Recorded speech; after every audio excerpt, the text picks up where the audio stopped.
Fala galera Casque, tudo bem com você? Seja bem-vindo a mais um podcast, um programa feito para você. Não se esqueça de compartilhar, de chamar os seus amigos para assistir neste momento o podcast. E hoje nós estamos com convidados especiais. Nós vamos começar a apresentá-los pelo Gessé. Gessé é monitor lá do colégio, que faz a tabelinha dos jogos na hora do intervalo. Ele não tem problema com isso. Tudo bem, Gessé? Tudo bem, boa tarde. Queria agradecer o convite, né, de estar aqui com vocês. É sempre bom estar falando aqui, né, apresentando algumas coisas importantes, e dentre elas o tema que a gente vai falar hoje, né. E eu gostaria de apresentar também a Esther, né, aluna do 3º ano. Tudo bem, Esther? Tudo bem. Oi, gente. Oi, pessoal de casa. É um prazer estar aqui mais uma vez.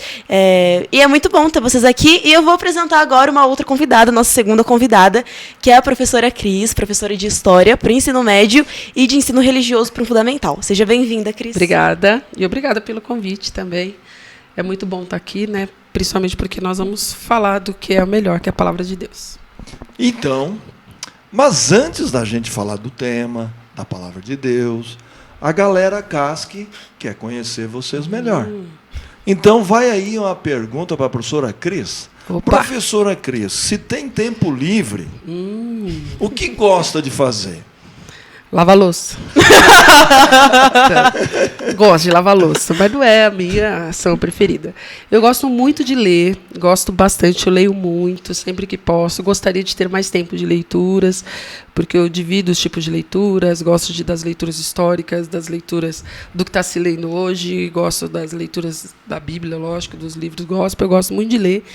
E tem uma outra coisa que eu gosto muito, que é de escrever também, mas que eu não consigo escrever tanto quanto eu gostaria. Eu sempre falo nas minhas aulas, os alunos que me conhecem, eu escrevo meus diários desde os 11 anos. Então, eu tenho muita coisa ali. E até hoje eu vou escrevendo, tudo. É uma forma de... conforme a gente vai crescendo, a gente vai mudando o destinatário. Hoje eu falo com Deus nos meus diários. E essa é uma das coisas que eu gosto de fazer muito. Sempre que eu posso, faço isso à noite. Mas às vezes é corrida, às vezes acumula. Mas isso são coisas que eu gosto bastante. Aí bateu uma curiosidade, professora. Você deixa os outros ler seu diário? Não. Eu já li os trechos em sala de aula para efeito pedagógico. Essa semana, inclusive, eu li para eles umas coisas lá. Mas eu já li algumas partes quando eu escrevi a história, por exemplo, minha, do meu esposo. A gente leu na pandemia, nós lemos juntos lá. Mas o restante é coisa também que não interessa a ninguém. Não é nem o diário de Anne Frank. Mas são as minhas histórias um dia, e quem sabe minhas filhas queiram ler. Mas tem os meus segredos ali, meus com Deus. Mas isso é uma coisa que eu gosto muito, me faz bem. Só espero que a galera não fique curiosa. Se sumir algum diário. Será que eu falo dos alunos? Não. É isso. Que legal. E você, Gessé, o que você gosta de fazer no seu tempo livre? Olha, eu, como uma professora, eu gosto também de ler. Estou sempre envolvido com as coisas de Deus, né? Sempre lendo a Bíblia, a lição também que a gente tem da igreja, né? Que é muito importante. E gosto também de jogar futebol. Bastante. Só futebol? Olha, eu fiquei sabendo que ontem você jogou vôlei. A gente brincou um pouquinho ontem. Isso. Né? Acabei gostando, eu não tinha muito costume de jogar vôlei, mas acabei gostando. Eu acho que eu vou começar a colocar junto também das minhas diversões aí. Mas gosto bastante de futebol. Mas tá doendo o corpo? Um pouquinho. Na idade do pastor vai doer mais. O meu tá doendo. Só não dói o cabelo. Mas, adentrando ao tema que nós estamos trabalhando nesses 10 dias, que é justamente oração, nós gostaríamos de fazer uma pergunta pessoal. Professora Cris, o que representa a oração na sua vida? Olha, é uma pergunta difícil de explicar, porque oração, como a palavra diz, ela é ação, né? A gente não fica falando como, quando ora, cada um tem a sua. mas eu não consigo assim ver minha vida sem oração. Eu gostaria de orar mais, mas para mim é uma coisa natural. Eu tenho os meus horários específicos, eu tenho até alguns lugares específicos por onde eu gosto de orar, mas para mim é uma coisa natural. Então, enquanto a gente estava aqui preparando, eu estava orando. Tudo certo. Então, é uma coisa muito natural. Eu tenho bem rapidinho uma experiência de um lugar, por exemplo, quando eu fui estudar no NASP, que foi onde eu escolhi estudar, fazer a primeira faculdade. Eu queria pedir a Deus uma pessoa com quem eu poderia me casar um dia. Eu já tinha tido alguns relacionamentos, eu falava, não quero me relacionar com ninguém. E aí alguém falou assim, não, ore a Deus. Se você até hoje achou que você não achou a pessoa perto, ore a Deus.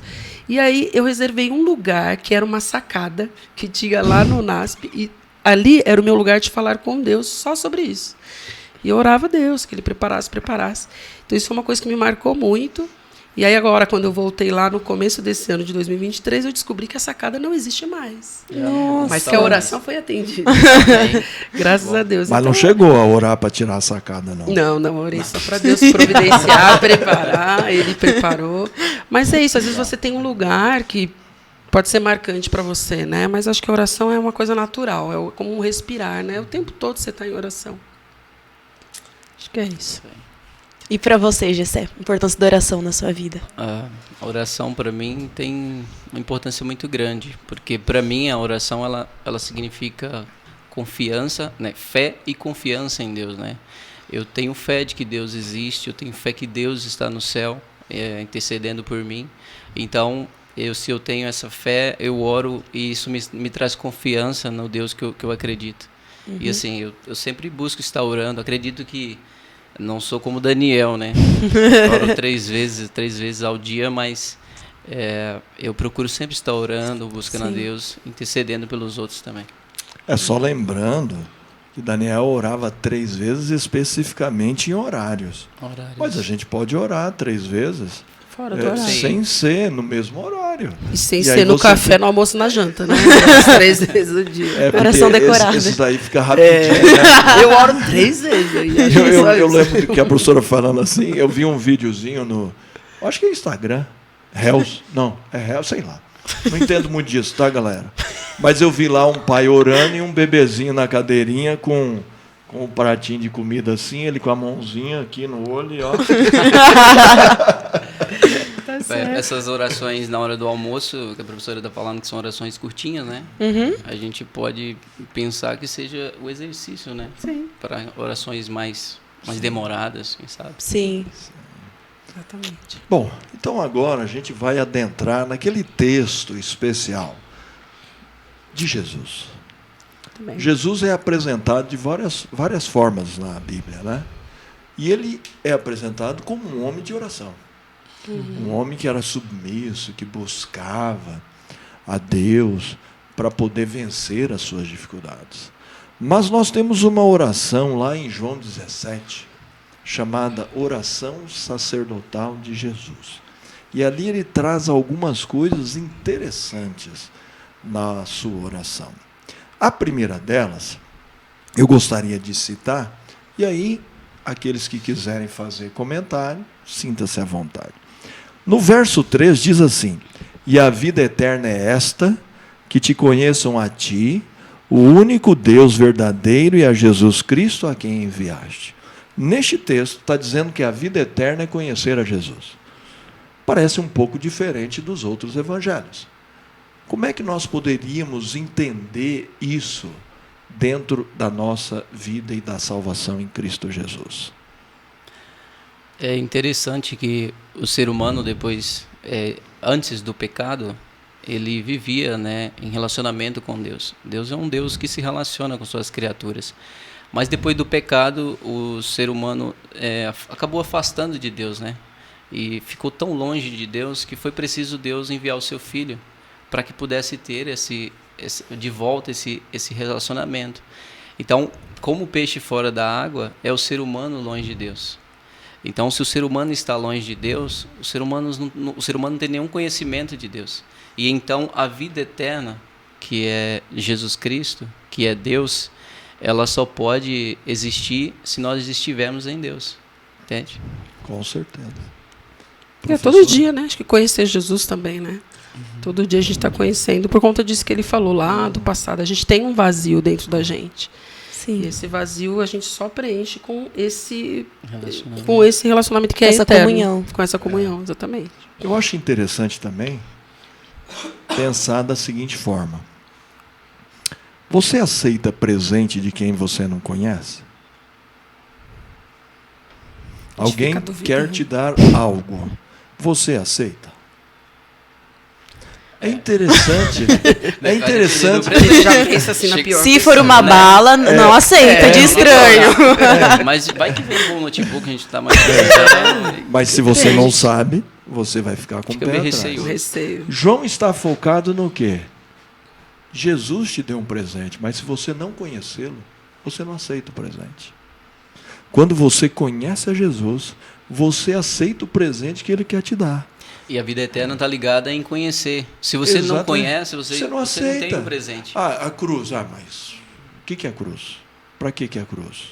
Então, se eu conheço a Deus, se eu conheço o que Ele faz por mim, fez por mim, fará por mim, conheço que Ele me ama, que Ele está disposto a me ouvir, que Ele está disposto a interceder. Puxa vida, como eu não vou aceitar um presente de alguém que quer tudo melhor para mim? Então, João foca nisso. Conheça Jesus, que você vai aceitar o presente que Ele tem para você. Não é pedir muito, né? Certo? Conhecer Jesus, para gente que já conhece a Jesus, é maravilhoso, né? Sim. Poder sentir o cuidado, a proteção de Jesus para conosco, isso é maravilhoso. Então, conhecer a Jesus é conhecer a Deus. E é por isso que Deus enviou ele, né? O Jesus Cristo aqui na Terra. Porque se nós o conhecemos, nós conheceremos o Pai e receberemos a vida eterna. Jesus é o rosto. É o rosto do Pai. Exatamente. Isso aí. E continuando a nossa leitura, nos versos 4 e 5, fala assim: Eu te glorifiquei na terra, consumando a obra que me confiaste para fazer. E agora glorifica-me, ó Pai, contigo mesmo, com a glória que eu tive junto de ti, antes que houvesse mundo. Eu queria perguntar para vocês qual o sentido da palavra glorificar, que aparece bastantes vezes aqui nesses versos. O tema é bom, né?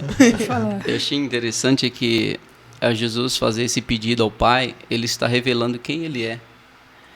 Ele está falando, Pai, ele está dizendo que ele é eterno, né? A glória que o Pai o concedeu antes da criação do mundo, nesse pedido de Jesus, nessa oração de Jesus, ele está revelando quem é o Pai, né? Uhum. É coisa maravilhosa pensar nisso, né? Jesus está aqui afirmando que ele é o Pai.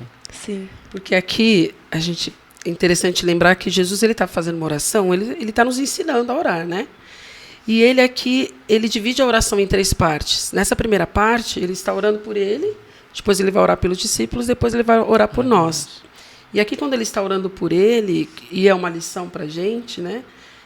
Você orar por você mesmo, né? A gente tem que, todos os dias, eu tenho que pedir por mim mesma, para que Deus me mude, para que Deus me transforme, para que Deus me alcance, para que me ajude a alcançar outros. Uhum. Então, Jesus ele ora por si mesmo, depois ele vai orar pelos discípulos, depois ele vai orar até por nós que vamos nascer depois. E quando ele está orando por si mesmo, ele está pedindo justamente isso, que as pessoas também possam ver Deus nele. Que as pessoas vejam Deus em mim. Então, é uma oração que ele faz por ele, que eu também posso fazer por mim, no sentido de que nós somos representantes de Deus aqui, né? Uhum. Então, eu acho que é nesse sentido, ele mostrar a glória de Deus, mostrar quem ele é. Eu gosto também aqui de uma coisa interessante, que ele fala assim, ele tem certeza que ele glorificou o Pai. Uhum. Ele fala, Sim. eu te glorifiquei. Eu te glorifiquei. Ele tem certeza. Uma afirmação nele. Ele está afirmando, eu te glorifiquei porque eu cumpri a tua missão. Eu fiz aquilo que o Senhor me pediu. Nossa, quando eu penso assim, eu falo, será que eu estou glorificando a Deus? Será que eu estou fazendo? Com as minhas palavras, com as minhas escolhas, com a minha escolhas. vida? Será que eu glorifico? O glorificar a Deus é diferente do mundo. Do mundo é você ter ostentação, ter fama, ter um monte de coisa. Deus não. Deus é fazer a vontade. Você fez a vontade dele, você está glorificando o Pai. Amém. Muito bem. Sim. Maravilhoso. Continuando, uma das preocupações que Jesus tem é ele solicitando a Deus para guardar os seus filhos deste mal que existe no mundo. Que mal existe hoje? Será que é pouco? Será que é muito? Qual é o pior mal que pode nos assolar? Pensa aí, na sua opinião. Aqui é a segunda parte da oração, né? Jesus orou por tá. ele, agora ele está orando pelos discípulos e ele está pedindo a Deus que tenha misericórdia deles para que os livre de todo o mal que está nesse mundo. Gente, o mal está presente em todos os lugares, né? A gente deve estar em constante comunhão com Deus por conta disso. Nesse momento, pode ser no carnaval, pode ser no final de semana, pode ser em qualquer momento. O objetivo de Satanás é simplesmente nos destruir. Ele veio para isso, para matar, para destruir, para roubar também. E Jesus, o contrário, veio para nos salvar. Quando ele está orando pelos discípulos, ele está pedindo para que eles sejam libertos disso tudo, que eles sejam guardados de todo esse mal. O mundo é um lugar, infelizmente hoje, que tem o mal, mas é o lugar onde nós vivemos hoje. Então nós podemos fazer desse mundo, nesse momento, o nosso céu. Se a gente entender que Jesus é o nosso céu, que ele é o centro de todas as coisas. Então ele quer que a gente, eu entendo, ele quer que a gente esteja livre do mal deste mundo por conta de tudo que existe que pode nos afastar dele, né? Que pode nos separar dele. Mas não tem como a gente sair daqui por enquanto. Então, enquanto estamos aqui, né, que possamos fazer como ele fez, orar um pelos outros e permanecermos ligados a eles. Se conhecemos a vida eterna, que é o próprio Jesus Cristo, o inimigo ele fica furioso por isso, né? Então, um mal grande, e talvez não, né? É o pior dos males, é a gente perder a vida eterna. Então, se nós estamos em Cristo, se nós aceitamos Jesus Cristo, que é a vida eterna, o inimigo ele fica doido, maluco, louco para tirar da gente essa vida eterna. Então, se aceitamos a Jesus, que é a vida eterna, nós vivemos unidos uns com os outros. E aí entra o inimigo para fazer o quê? Tirar da gente essa união, né? E aí Sim. Jesus ele ora por isso, livrar a gente dos males, né? Qual mal seria pior? Afastar, não sermos unidos e perder a vida eterna. E se a gente for ver ali naquele contexto, Jesus ele está orando por nós, pelos discípulos, acho que num dos momentos mais difíceis da vida dele, porque dali em diante ele vai estar no Getsemane, no momento que ele está fazendo essa oração, logo na sequência vem o Getsemane. E aí Jesus pede para que os discípulos orem. Eu quero que vocês orem comigo. Então Jesus tinha orado por si mesmo, né? Repetindo. Ele tinha orado pelos discípulos. No momento mais difícil da vida dele, que ele sabia que logo na sequência ele ia enfrentar a cruz. E nesse momento ele está preocupado com as pessoas. Ali ele estava preocupado com os discípulos também. Porque eles também iam enfrentar uma prova muito grande, né? Sim. Por isso que a oração ela tem que ser assim, é o tempo todo. Né? E logo na sequência, a gente conhece, eles vão para o jardim e é como se Jesus já tivesse colocado um bálsamo neles. Né? Olha, eu orei por vocês, né? E talvez, não sei se tem um presente melhor, né? Alguém disse certa vez que o melhor elogio que você pode fazer para uma pessoa é você é uma bênção. E o maior presente que você pode dar para alguém é uma oração. Isso não tem preço. E às vezes a pessoa pede, já aconteceu com você? Diz, amigo, ora por mim, por favor, ora porque eu estou precisando da sua oração. Muito. Se a gente for ver como Jesus fez, eu vou orar, mas você vai orar também? Né? Porque Jesus ele orou por si mesmo. Então você quer oração? Ore por você também e eu vou orar por você. Aí você ora por mim? Então quando alguém pede assim, olha, ora por mim, eu oro por você, mas você ora por mim também? Para a gente não achar que a oração a gente tem que estar sempre terceirizando, né? Pastor, hoje é seu dia de orar por mim. Esté, hoje ora por mim. Então você ora por mim e eu oro por você. Então essa era uma preocupação que Jesus tinha, né? Eles estavam no mundo e eles precisavam desse contato e desse cuidado. Hoje, eu achei interessante você falando aí, Cris, que hoje eu recebi uma mensagem no WhatsApp, né? Alguém mandou para mim assim, olha, eu acabei de orar por você. Olha que legal. Por você e sua família, né? E aí, eu mandei para a pessoa, obrigado pela oração, né? E esse fato de a gente saber que alguém está orando por nós, a gente está vendo o cumprimento da oração de Jesus. Sim. Né? E é muito bom, né? A gente se sentir amado. É uma forma de... É uma forma de se sentir amado. De demonstrar Exatamente. amor. Uma das grandes preocupações que Jesus demonstra nesta oração é com a união. Com a unidade. Senhor, que eles sejam um como nós somos um. Unidos. É fácil ser unido? O que vocês acham? Nem um pouco. Só a gente vê lá na nossa casa, né? Eu acho que hoje o que dá maior alegria, assim, eu poder ver, minhas filhas unidas, meu esposo unidos. Não tem as coisas melhores a gente começar. Quando Jesus falou assim, olha, Senhor, o que eu mais te peço, que eles sejam unidos, porque Ele sabe como nós somos, né? Nós temos as nossas opiniões, nosso desejo, às vezes eu não concordo com a sua opinião, então nós vamos ficar separados, né, Esther? E Jesus falou assim, que eles sejam unidos, mesmo que algumas vezes eles não concordem, seja na política, seja no futebol, Jesus orou por você e orou por mim, Senhor, que acima de tudo eles sejam unidos, né? Então eu acho que é um desejo de Jesus para nós individualmente, para nós como família, nós como país também, Sim. e como igreja, né? Ele queria essa união. E o que é bonito é essa diversidade, né? Pessoas que têm formação, uma boa formação, pessoas que nem têm uma formação, então, de repente, todos eles aceitam Jesus e vivem nessa unidade, né? Sim. Maravilhoso isso. Eu acho que a unidade, quando Jesus diz aqui, ele está muito relacionado, não o que eu gosto de comer, o que você gosta de comer. Não é o que eu gosto de fazer, se é futebol, se é Palmeiras, se é Corinthians. Não é esse negócio, não. A unidade aqui é na palavra de Deus, é no conhecimento de Deus, é na certeza de que Ele existe, é na certeza de que Ele ama, é na certeza de que Ele vai voltar. E essa unidade... Essa unidade ela precisa ser vista pelas pessoas, né? Então Jesus diz assim, a forma de perceber que somos unidos é se nós vivemos em Cristo. Se nós vivemos em Cristo, é se nós somos unidos. Então, se nós somos unidos, nós estamos em Cristo. Parecido com Ele, né? Se Jesus era unido, nós somos unidos, e acho que envolve questões do dia a dia e tudo mais, né? O papo tá bom, mas o pessoal lá atrás das câmeras já disse que o nosso tempo finalizou. Mas, rapidamente, qual a mensagem que a professora deixaria para a galera Casque? Queridos, a maior mensagem que eu gostaria de deixar, que é a que a Bíblia deixou, é pensar que um dia, um pouquinho antes de morrer, Jesus orou por você. Ele orou por mim. Porque ele orou por si mesmo, orou pelos discípulos e falou, Senhor, agora eu vou orar pelas pessoas que ainda vão crer em mim. Ele fala isso. Então, eu queria que você fizesse da oração uma realidade na sua vida, porque o próprio Cristo orou por você. Ele sabia que hoje você ia ver isso, ele sabia que nessa semana você ia estar se preocupando com a oração. Então, eu gostaria que você pensasse em como Jesus nos ama, como a Esther falou. A oração é uma forma de demonstrar amor.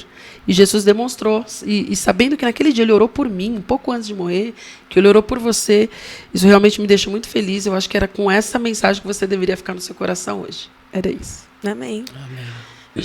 Gessé, fica à vontade para falar também. O meu desejo é que você hoje permita que Deus possa habitar na sua vida, e que você possa ser a oração de Jesus Cristo hoje, né? E que essa união que Jesus orou entre os discípulos possa também entrar na sua casa, na sua família, na escola, onde vocês forem. Amém. Amém. Amém. E nós estamos terminando mais um podcast. Neste momento, nós dizemos tchau, tchau para vocês. Tchau. Até a próxima.